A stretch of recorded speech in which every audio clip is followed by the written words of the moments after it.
Well, we have someone on our show who has not been on our show in this capacity, at least. This is our area's newest representative. So welcome. Right, Jen, thank you. Yeah. I was a candidate here, and it's been a while. Yeah. So now you're the guy, and you've got the job, the big job, and you're in the throes of it. So let's maybe start with what you've already filed. It's not just one or two. You've got 9. I've got 9 bills already. Yeah. There's not the throes of it just yet. Yeah. It kind of ramps up. You get sworn in, and there's a lot of ceremonial activity, and then there's a little sitting around for resolutions and things, and we're all waiting for our committee assignments. So, so we're all on pins and needles to see where that'll fall out. Yep. I did have some bills I filed. A couple have gotten some attention. And the ones that I think deserved the most attention haven't really gotten that much attention, so you just never know what's going to pique the interest of the media, of the voters. Well, maybe let's start with the ones that piqued the attention first, Right. because I can't imagine that many people watching this show aren't familiar with it.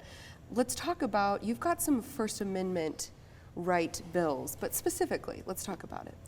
Thanks. Everyone's talking about Resolution HB 1006. Which concerns the offices of diversity, equity, and inclusion in our state university systems. By the way, who would be against diversity, equity, and inclusion? But I think that's a misnomer. What we've experienced and what we've researched in these universities is that these offices have been kind of weaving themselves into every department of the universities and have been extremely biased.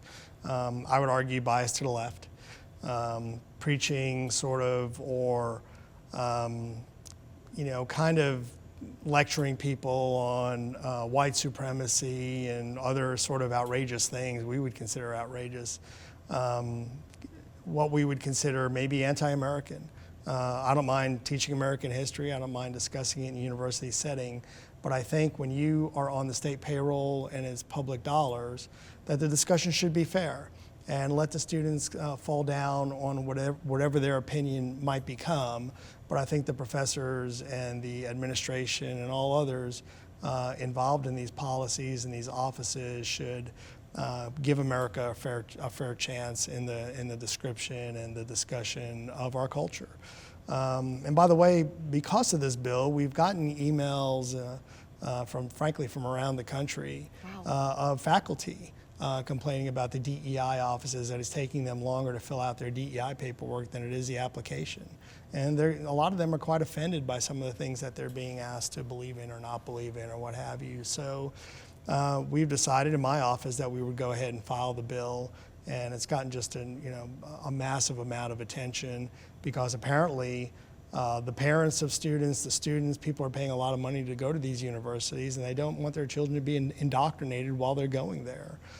So it's gotten a lot of attention, and we'll see where it goes. It seems like it's gotten some momentum going through the legislature. We'll see what happens. Yeah, definitely a lot of attention. Right. So, whether that's good or bad, I think time will tell. We'll see. Some of it's been very positive, some of it's been negative, but that's the American way. We're happy to take our hits, but we're still going to fight for the things we believe in. This is Lubbock, Texas. Yep. It's conservative. It's a conservative town. We kneel to pray and we stand for the flag, and I think this is one of those bills that reflects that. Yeah, and let's talk about maybe a bill that you think should get a little more attention and hasn't. I'm going to guess that's property taxes, because it's not quite as sexy as the first one. Right. But the lieutenant governor and his inauguration stood up and promised a lot. Well, this bill actually reflects a lot of what he talked about. Right. It's a little serendipitous that my race and election happened when it did. I have a letter to Governor George W. Bush when he was governor, and I was a junior, really young property manager. I managed commercial office properties and that sort of thing, and people started to get really outrageous, astronomical appraisals. Now we've seen it again all over Texas this year. It's not just a problem in Lubbock, and we've always seen it in places like Austin and Dallas where the property values skyrocket. But in this case, it's happening in Lubbock. It's happening on the High Plains, and so I've submitted a bill to. We already have a cap on your property taxes in your homestead. It's 10% a year. You don't see that a lot in Lubbock, but we're starting to.